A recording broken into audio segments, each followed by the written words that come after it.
Hello，大家好，我是易子星。今天我想给你们读我上个周一写的故事，叫做《捉迷藏》。我希望你们喜欢。除了我的呼吸的声音，什么动静都没有。房间里面也漆黑一团。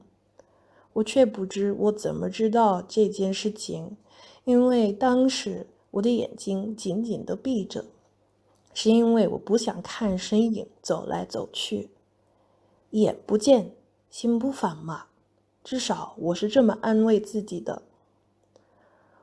我藏身之处是床的下面，我在那边觉得很后悔，因为太好找了。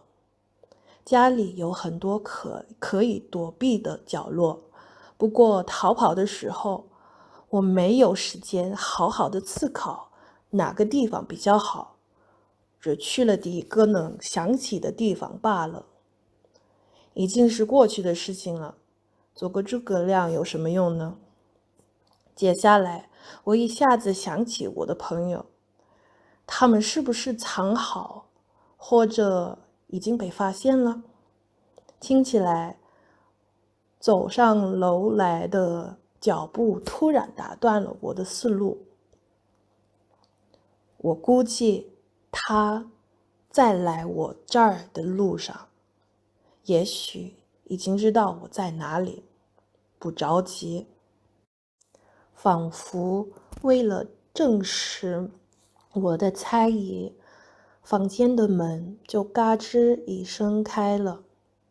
当他进来的时候，刚才是鸦雀无声的地方，现在就好若是鼓了。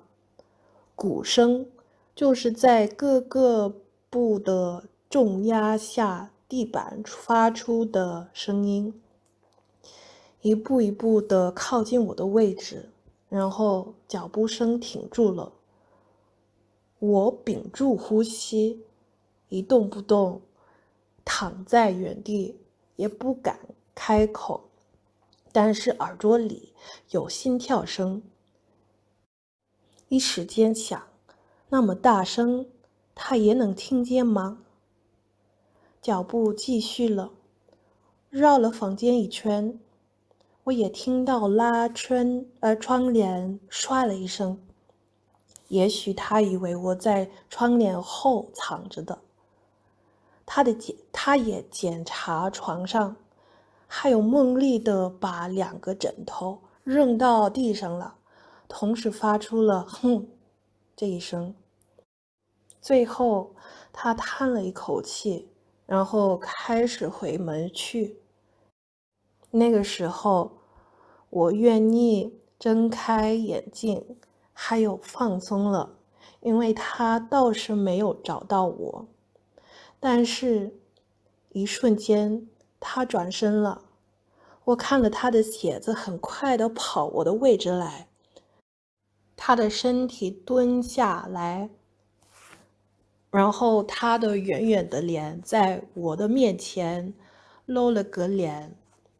找到你了，他咧着嘴笑说，哥，我哥哥帮我从床的下面出来的。他说已经找到了我们的2个朋友，他们在花园里等着我们。我们在下楼去花园跟朋友见面的时候，我对他说，哥，这样晚不公平，你给我们的时间不够的呀。要我给你们100秒，对吧？我点了头，好吧，那我们再来一次吧。我们4个人对视一眼了，轮到我笑了。这次他一定找不到我的。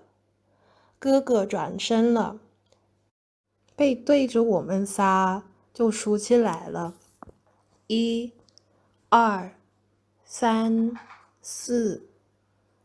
谢谢你们听我的录音，我真的希望你们喜欢。就是我知道我的故事有一些，就是应该是语法的问题，或者就是有的时候我觉得可能读的不太顺利吧，但是我还是希望你们能就是听得懂，然后你可以想象我想给你们讲的画面，就这样，谢谢你们听我的录音，下次见，拜拜。